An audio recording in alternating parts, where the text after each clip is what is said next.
പത്തനംതിട്ട സീരിയലിൽ ഉടൻ വരുവാൻ പോകുന്ന ഒരടിപൊളി എപ്പിസോഡിന്റെ റിവ്യൂവിലേക്ക് ഏവർക്കും സ്വാഗതം. ഹോസ്പിറ്റലിലായിരിക്കുന്ന ദേവയാനിയുടെ ഗുരുതരാവസ്ഥയും തുടർന്ന് അവിടെ സംഭവിച്ച കാര്യങ്ങളും ഒന്നും തന്നെ അനന്തപുരിയിലുള്ള ഒട്ടുമിക്ക ആൾക്കാരും അറിഞ്ഞിട്ടില്ല.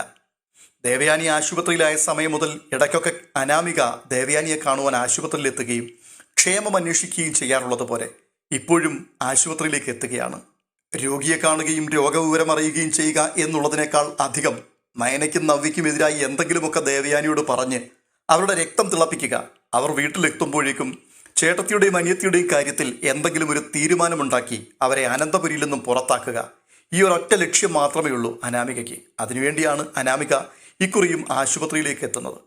താൻ അവിടേക്ക് എത്തുമ്പോൾ ആദ്യം കാണുന്നത് അനിയാണ് അനാമികയോട് ദേവയാനിയുടെ ഇപ്പോഴത്തെ സ്ഥിതിയെക്കുറിച്ച് പറയുന്നത്.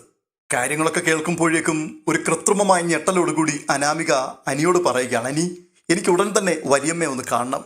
വലിയമ്മയുടെ അരികിൽ ഈ സമയത്ത് എൻ്റെ സാന്നിധ്യം ഏറ്റവും ആവശ്യമാണ്. കാരണം വലിയമ്മ അനന്തപുരിയിൽ ഏറ്റവും അധികം സ്നേഹിക്കുന്ന മരുമകൾ ഞാനാണ്. ഉടൻ തന്നെ അനി അനാമികയോട് പറയുകയാണ്, വലിയമ്മയെ ഇപ്പോൾ അങ്ങനെ കാണാൻ പറ്റില്ല.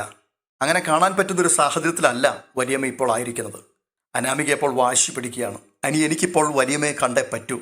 കാണാതെ ഞാൻ ഇവിടുന്ന് പോകില്ല. അനാമികയെ, നീ എന്തിനാണ് വലിയമ്മയെ കാണുവാൻ വേണ്ടി ഇവിടേക്ക് വരുന്നതെന്ന് എനിക്ക് നന്നായിട്ടറിയാം. നയനേടത്തിയെക്കുറിച്ച് ഇല്ലാത്ത കാര്യങ്ങളൊക്കെ പറഞ്ഞു കൊടുത്ത് വലിയമ്മയുടെ മനസ്സിനെ നയനേടത്തിക്ക് എതിരാക്കി മാക്സിമം മുതലെടുപ്പ് നടത്താനാണ് നീ ശ്രമിക്കുന്നത്.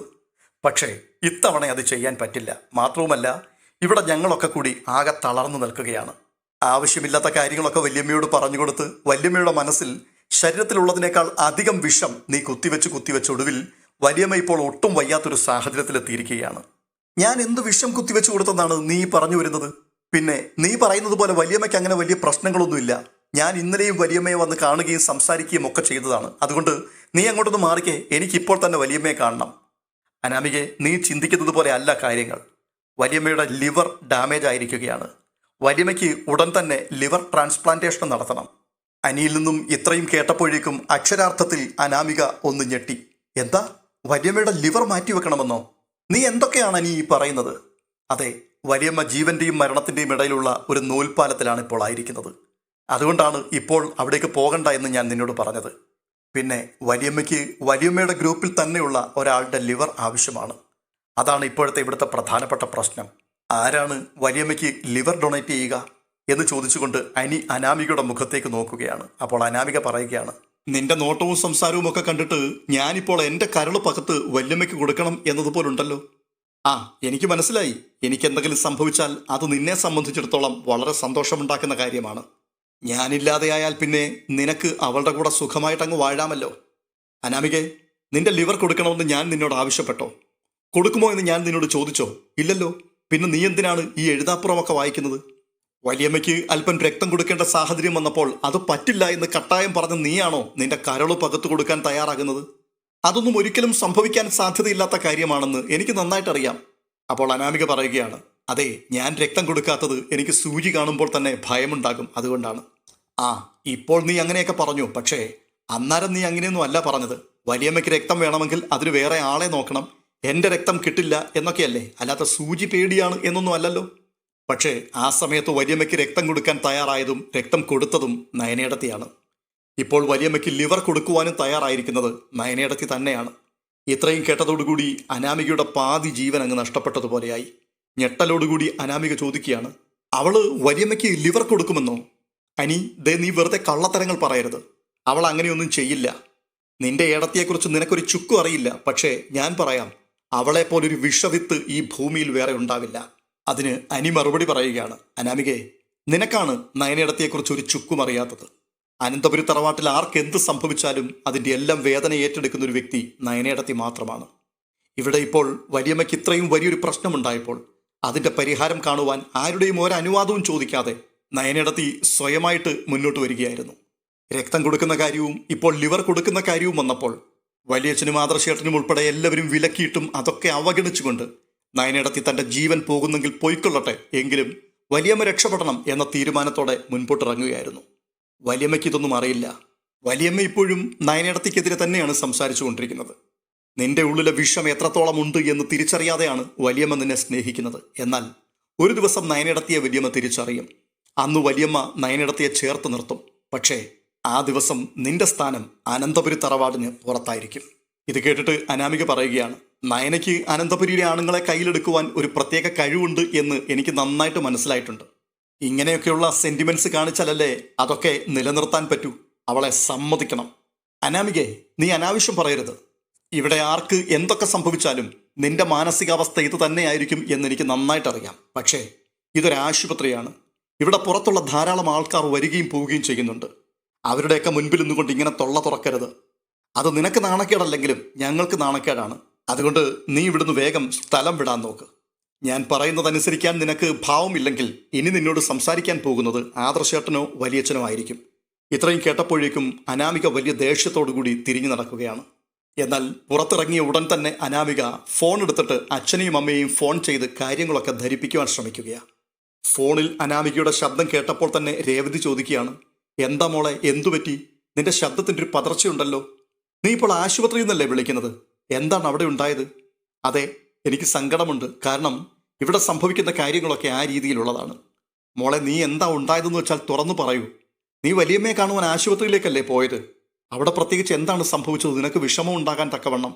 അതെ, ഞാൻ ആശുപത്രിയിലേക്ക് തന്നെയാണ് വന്നത്. പക്ഷേ വലിയമ്മയെ കാണുവാൻ അവൻ എന്നെ സമ്മതിച്ചില്ല. അവനോ? ആരുടെ കാര്യമാണ് നീ പറയുന്നത്?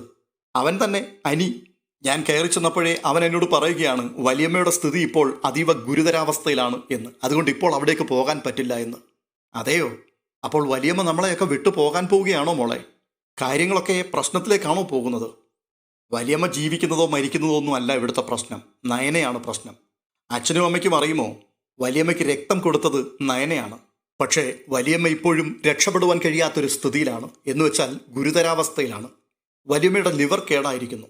ഉടൻ തന്നെ ലിവർ മാറ്റിവെച്ചില്ലെങ്കിൽ മരണം സംഭവിക്കും. എന്നാൽ വലിയമ്മയെ ജീവിപ്പിക്കുവാൻ അവൾ അങ്ങ് തീരുമാനിച്ചിരിക്കുകയാണ്. അവളുടെ കരള് മുറിച്ചു കൊടുക്കാം എന്നാണ് ഇപ്പോൾ പറഞ്ഞിരിക്കുന്നത്. അങ്ങനെ വലിയമ്മയെ രക്ഷപ്പെടുത്തിയാൽ പിന്നീട് എല്ലാവരുടെയും സിമ്പതി അവൾക്ക് പിടിച്ചു പറ്റാൻ കഴിയുമല്ലോ. ഇത്രയും കേട്ടപ്പോൾ രേവതി ചോദിക്കുകയാണ്, അയ്യോ എൻ്റെ പൊന്നുമോളെ, അവൾ അങ്ങനെ പറഞ്ഞു. എന്നാലും ഒരാളുടെ സ്നേഹം പിടിച്ചു പറ്റാൻ വേണ്ടി സ്വന്തം കരളൊക്കെ മുറിച്ചു കൊടുക്കുക എന്ന് പറഞ്ഞാൽ അതിന് ആരെങ്കിലും തയ്യാറാകുമോ? ആഹാ, അവളെ അമ്മയ്ക്ക് അറിയാഞ്ഞിട്ടാണ്. അവൾ ലിവർ മാത്രമല്ല, വേണമെങ്കിൽ അവളുടെ എല്ലാ അവയവങ്ങളും എടുത്തു കൊടുത്തു കളയും. പക്ഷേ ഇതൊക്കെ കേട്ടിട്ട് അച്ഛൻ എന്താണ് മിണ്ടാതിരിക്കുന്നത്? മറുപടിയൊന്നുമില്ലേ അച്ഛൻ എന്നോട് പറയുവാൻ? എനിക്കൊട്ടും തന്നെ ഇഷ്ടമില്ലാത്തൊരു ബന്ധമാണിത്. അച്ഛൻ്റെ കടം എന്നൊരൊറ്റ വിഷയം കൊണ്ട് മാത്രമാണ് ഈ വിവാഹത്തിന് വേണ്ടി എനിക്ക് തയ്യാറാകേണ്ടി വന്നത്. ഇനിയിപ്പോൾ വലിയമ്മയുൾപ്പെടെ എല്ലാവരും അവളെ സ്നേഹിക്കാൻ പോവുകയാണ്. കാരണം അവൾ വലിയ പുണ്യപ്രവൃത്തിയാണല്ലോ ഇനിയിപ്പോൾ ചെയ്യാൻ പോകുന്നത്.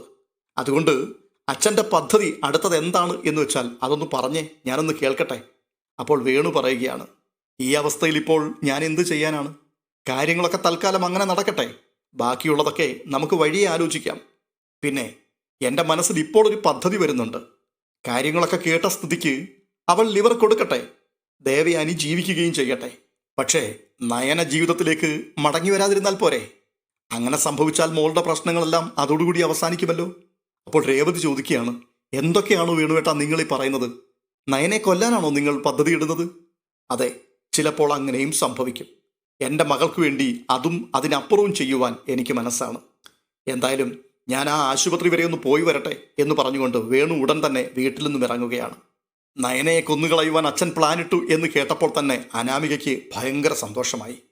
തുടർന്ന് കാണിക്കുന്നത് ആദർശ് അനന്തപുരിയിൽ വെച്ച് ജാനകിയുമായി സംസാരിക്കുന്നതാണ്. ദേവയാനിക്ക് ഗുരുതരാവസ്ഥയാണെന്നും തൻ്റെ ലിവർ ട്രാൻസ്പ്ലാന്റ് ചെയ്യണമെന്നും ഒന്നും മുത്തശ്ശനോടും മുത്തശ്ശിയോടും ഇതുവരെ ആരും പറഞ്ഞിട്ടില്ല. കാരണം മുത്തശ്ശൻ്റെ രോഗാവസ്ഥയും പ്രായമായ ആൾക്കാരുടെ സങ്കടം, ദുഃഖം ഇതൊക്കെ ഓർത്തിട്ടും തൽക്കാലം എല്ലാം അവരോട് മറച്ചു വച്ചിരിക്കുകയാണ്. ആദർശ് ജാനകിയോട് പറയുകയാണ്, ഇളയമ്മേ, അമ്മയുടെ സ്ഥിതി അല്പം ഗുരുതരമാണ്. അതുകൊണ്ട് തന്നെ ഞങ്ങളൊക്കെ ഇപ്പോൾ വലിയ സങ്കടത്തിലാണ്. എന്താണ് ആദർശേ നീ പറയുന്നത്? ഏട്ടത്തിക്ക് എന്ത് ഗുരുതരാവസ്ഥയാണ്? ഞാൻ ഇന്നലെ ഏട്ടത്തിയെ കണ്ടതാണല്ലോ. ഞങ്ങൾ തമ്മിൽ ഏറെ നേരം സംസാരിക്കുകയും ചെയ്തു. ഇതിനിടയിൽ പെട്ടെന്ന് ഒറ്റ ദിവസം കൊണ്ട് ഏട്ടത്തിക്ക് എന്ത് സംഭവിച്ചു എന്നാണ് നീ പറയുന്നത്? ഇളയമ്മേ, അമ്മയുടെ ഉള്ളിൽ ചെന്ന വിഷം കുറച്ച് മാരകമായിരുന്നു. അത് അമ്മയുടെ ആന്തരിക അവയവങ്ങളെയൊക്കെ ബാധിച്ചിട്ടുണ്ട്. അതുകൊണ്ട് തന്നെ അമ്മ ജീവിതത്തിലേക്ക് മടങ്ങി വരണമെങ്കിൽ ഉടനടി അമ്മയുടെ ലിവർ ട്രാൻസ്പ്ലാന്റ് ചെയ്യണം എന്നാണ് ഡോക്ടർ പറയുന്നത്. അയ്യോ, എന്തൊക്കെയാണ് ഞാൻ ഈ കേൾക്കുന്നത്? ഞാൻ ഇന്നോ നാളെയോ ഏട്ടത്തി ഡിസ്ചാർജായി വീട്ടിലേക്ക് വരുമെന്നുള്ള പ്രതീക്ഷയിലായിരുന്നു. അനന്തപുരിയിലെ എല്ലാവരും ആ പ്രതീക്ഷയിൽ തന്നെയായിരുന്നു. ഇതിപ്പോൾ എനിക്ക് വിശ്വസിക്കുവാൻ കഴിയുന്നില്ലല്ലോ ദൈവമേ. പെട്ടെന്ന് ലിവർ ട്രാൻസ്പ്ലാന്റ് ചെയ്യണം എന്ന് പറഞ്ഞാൽ അതെങ്ങനെയാണ് മോനെ നടക്കുക? ലിവർ തരാൻ ഒരാൾ വേണ്ടേ? അതിനിപ്പോൾ നമ്മൾ എന്താണ് ചെയ്യുക? അത് പിന്നെ ഇളയമേ, ഡോണറെ കിട്ടിയിട്ടുണ്ട്. എന്ത്? ഇത്ര പെട്ടെന്ന് ഡോണറെ കിട്ടിയെന്നോ? എവിടുന്ന് കിട്ടി? ആരാണത്? അത് ഇളയമേ മറ്റാരുമല്ല, നയന തന്നെയാണ്. നയനയോ? നയന ഒരിക്കലും ഏടത്തിക്ക് ലിവർ കൊടുക്കില്ല മോനെ. എനിക്കത് ഉറപ്പാണ്. നിന്നോട് അവൾ കളവ് പറഞ്ഞിരിക്കുകയാണ്. ഏട്ടത്തിക്ക് ബ്ലഡ് കൊടുക്കണമെന്ന് പറഞ്ഞിട്ട് പോലും അവൾ തയ്യാറാകാതിരുന്നതാണ്. അവളാണോ ഇപ്പോൾ ലിവർ കൊടുക്കുന്നത്? നീ മറ്റെന്തെങ്കിലും പറയാ ആദർശേ. ഇളയമ്മ കാര്യങ്ങളൊന്നും അറിയാതെയാണ് സംസാരിക്കുന്നത്. അമ്മയ്ക്ക് ബ്ലഡ് കൊടുത്തത് നയനയാണ്. ഇത്രയും കേട്ടപ്പോഴേക്കും ജാനകി ഒന്ന് ഞെട്ടുകയാണ്. എന്നിട്ട് ജാനകി പറയുകയാണ്, പക്ഷേ ആദർശ് മോനെ, ഞാൻ അങ്ങനെയല്ലല്ലോ കേട്ടത്. നയനയോട് ബ്ലഡ് ചോദിച്ചപ്പോൾ തരാൻ പറ്റില്ല എന്നും അനാമികയ്ക്ക് ബ്ലഡ് തരാൻ സമ്മതമാണ്, പക്ഷേ ഭയമുണ്ട്, അതുകൊണ്ട് കൊടുക്കാൻ കഴിഞ്ഞില്ല എന്നുമൊക്കെയാണല്ലോ. അതൊക്കെ അമ്മയോട് അനാമിക പറഞ്ഞതായിരിക്കുമല്ലേ? അവൾ അങ്ങനെയേ പറയൂ. ആ സമയത്ത് അനി അവളോട് പലയാവർത്തി പറഞ്ഞതാണ് അമ്മയ്ക്ക് ബ്ലഡ് കൊടുക്കുവാൻ വേണ്ടി. പക്ഷേ അവൾ അനിയുടെ മുഖത്ത് നോക്കി പറഞ്ഞു ഒരിക്കലും തൻ്റെ ബ്ലഡ് കൊടുക്കാൻ പറ്റില്ലെന്ന്. എന്നാൽ ആരും ആവശ്യപ്പെടാതെ, സ്വന്തം ശരീരത്തിൻ്റെ ആരോഗ്യസ്ഥിതി പോലും നോക്കാതെ അമ്മയ്ക്ക് ബ്ലഡ് കൊടുക്കുവാൻ തയ്യാറായത് നയനയാണ്. ഞങ്ങൾ ആരോടും പറഞ്ഞില്ല എന്ന് മാത്രമേ ഉള്ളൂ. അയ്യോ, ഇതൊന്നും എനിക്ക് അറിയില്ലായിരുന്നല്ലോ മോനെ. ഇളയമ്മേ, അനന്തപുരി തറവാട്ടിലെ ഓരോ ആൾക്കാർക്കും നന്മ വരണമെന്ന് മാത്രം ആഗ്രഹിക്കുന്നൊരു പെൺകുട്ടിയാണ് നയന. ഞാൻ അവളോട് പലയാവർത്തി പറഞ്ഞതാണ്, ഇതിന് നമുക്ക് മറ്റാരെങ്കിലും നോക്കാം, നീ ലിവർ കൊടുക്കണ്ട എന്ന്. പക്ഷേ അവൾ സമ്മതിക്കില്ല. അങ്ങനെ ഞങ്ങളെ എല്ലാവരെയും അവൾ സമ്മതിപ്പിക്കുകയായിരുന്നു. ഇതൊക്കെ കേട്ടിട്ട് വല്ലാതെ ഷോക്കേറ്റ് നിൽക്കുകയാണ് ജാനകി. എന്നിട്ട് ആദർശിനോട് പറയുകയാണ്, മോനെ, നീ ഇപ്പോൾ ആശുപത്രിയിലേക്ക് പോവുകയല്ലേ? നിന്റെ കൂടെ ഞാനും ഇപ്പോൾ തന്നെ അവിടേക്ക് വരികയാണ്. അങ്ങനെ ആദർശിനൊപ്പം ജാനകി ആശുപത്രിയിലേക്ക് ചെല്ലുകയാണ്. ജാനകി ആദ്യം തന്നെ നയന കിടക്കുന്ന മുറിയിലേക്കാണ് കയറുന്നത്. അപ്പോൾ നയന നല്ല മയക്കത്തിലാണ്. നയനയെ ഉണർത്താതെ തന്നെ ജാനകി ആ കട്ടിലിൻ്റെ ഒരു മൂലക്കിരിക്കുകയാണ്. പക്ഷെ ഉടൻ തന്നെ നയനെ അറിയുകയും കണ്ണുകൾ തുറന്ന് എഴുന്നേൽക്കാൻ ശ്രമിക്കുകയും ചെയ്യുന്നു. ഉടനെ നയനയെ തടുത്തുകൊണ്ട് ജാനകി പറയുകയാണ്, വേണ്ട മോളെ, എഴുന്നേൽക്കണ്ട, നീ വിശ്രമിച്ചോളൂ. ആദർശ് എന്നോടെല്ലാം പറഞ്ഞു. അപ്പോൾ തന്നെ എനിക്ക് മോളെ ഒന്ന് കാണണമെന്ന് തോന്നി. അതുകൊണ്ട് ഞാൻ ആദർശിൻ്റെ കൂടെ പോരുകയായിരുന്നു. ഇപ്പോൾ മോൾക്ക് എങ്ങനെയുണ്ട്? കുഴപ്പമൊന്നുമില്ലല്ലോ? ഇല്ല ഇളയമ്മേ, എനിക്ക് കുഴപ്പമൊന്നുമില്ല. ചെറിയൊരു ക്ഷീണം ശരീരത്തിലുണ്ട്, അത്ര മാത്രമേ ഉള്ളൂ. ആ സമയത്ത് ആദർശ് അവിടേക്ക് കയറി വരികയാണ്. ജാനകി ആദർശിനോട് ചോദിക്കുകയാണ്, ആദർശേ, ഈ അവസ്ഥയിൽ ഇനിയിപ്പോൾ മോളുടെ ലിവർ കൂടി മുറിച്ചെടുക്കുവാൻ ഡോക്ടർ സമ്മതിക്കുമോ? അതിനുള്ള ആരോഗ്യസ്ഥിതി നയനമോൾക്കുണ്ടോ? ഇളയമ്മേ, ഞങ്ങൾ എല്ലാവരും വേണ്ടെന്ന് പറഞ്ഞതാണ്. ഡോക്ടറും അത് വേണ്ടെന്ന് തന്നെ നയനയോട് പലയാവർത്തി പറഞ്ഞു. പക്ഷേ അമ്മയെ ജീവനിലേക്ക് കൊണ്ടുവരുവാൻ എന്ത് ത്യാഗവും സഹിക്കുവാൻ തയ്യാറാണ് എന്ന് പറഞ്ഞുകൊണ്ട് ഞങ്ങളെ എല്ലാവരെയും അവൾ സമ്മതിപ്പിക്കുകയായിരുന്നു. ഉടനെ നയന പറയുകയാണ്, നിങ്ങൾ ഈ പറയുന്നത് പോലെ എനിക്ക് വലിയ പ്രശ്നങ്ങളൊന്നുമില്ല. പിന്നെ അമ്മയുടെ ജീവനാണ് ഏറ്റവും പ്രധാനപ്പെട്ട കാര്യം. ഇപ്പോഴത്തെ സാഹചര്യത്തിൽ ഒരു ഡോണറെ കിട്ടാൻ വളരെ പാടാണ്. ഇനി അഥവാ കിട്ടിയാൽ തന്നെ വളരെയധികം താമസവും ഉണ്ടാകും. അതുവരെ അമ്മയുടെ ജീവൻ എങ്ങനെയായിരിക്കും എന്ന് പ്രവചിക്കാൻ കഴിയില്ല. അതുകൊണ്ടാണ് ഞാൻ തയ്യാറാണ് എന്ന് പറഞ്ഞത്. മോളാണ് ബ്ലഡ് കൊടുത്തത് എന്ന് ഏട്ടത്തി ഇതുവരെയും അറിഞ്ഞിട്ടില്ല. അതെന്താണ് മോൾ പറയാതിരുന്നത്? ഞാൻ ഇപ്പോൾ തന്നെ ഏട്ടത്തിയോടത് പറയുന്നുണ്ട്. ഇളയമ്മേ, അങ്ങനെയൊന്നും പറയരുത്. കാരണം അമ്മയ്ക്ക് എന്നോട് വലിയ ദേഷ്യമാണ്. ഈ സാഹചര്യത്തിൽ അമ്മ കാര്യം അറിഞ്ഞാൽ ഒരുപക്ഷെ അത് വലിയ പ്രശ്നമായി മാറും. പിന്നീട് ലിവർ മാറ്റിവെക്കുന്ന കാര്യം പോലും അമ്മ അംഗീകരിക്കാതെ വരും. അതുകൊണ്ട് നമുക്കെല്ലാം പറയാം ഇളയമ്മേ, പക്ഷേ ഇപ്പോൾ വേണ്ട, ഓപ്പറേഷൻ കഴിഞ്ഞതിന് ശേഷം മതി. നയനയുടെ വാക്കുകൾ കേട്ടപ്പോൾ ജാനകി പറയുകയാണ്, ശരി, അങ്ങനെ മതിയെങ്കിൽ അങ്ങനെ. തുടർന്ന് ആശുപത്രിയിൽ ഓപ്പറേഷന് വേണ്ടിയുള്ള ക്രമീകരണങ്ങൾ ആരംഭിക്കുകയാണ്. ചങ്കിടിപ്പോടെ അനന്തപുരിയിലെ ഒരു കൂട്ടം ആൾക്കാർ ഓപ്പറേഷൻ തിയേറ്ററിന് പുറത്തും നയനയും ദേവയാനിയും ഓപ്പറേഷൻ തിയേറ്ററിൻ്റെ ഉള്ളിലും. എന്താണ് സംഭവിക്കാൻ പോവുക? അനർത്ഥങ്ങൾ അനന്തപുരിയിലേക്ക് വീണ്ടും എത്തുകയാണോ? കാത്തിരിക്കാം ആ ഒരു എപ്പിസോഡിന് വേണ്ടി. ഈ വീഡിയോ നിങ്ങൾക്ക് ഇഷ്ടമായെങ്കിൽ ദയവ് ചെയ്ത് ലൈക്ക് ചെയ്യുകയും ചാനൽ ഇതുവരെയും സബ്സ്ക്രൈബ് ചെയ്യാത്തവർ സബ്സ്ക്രൈബ് ചെയ്യുകയും ചെയ്യണം എന്ന് ഓർപ്പിക്കുന്നു. മറ്റൊരു വീഡിയോയുമായി വീണ്ടും കാണാം.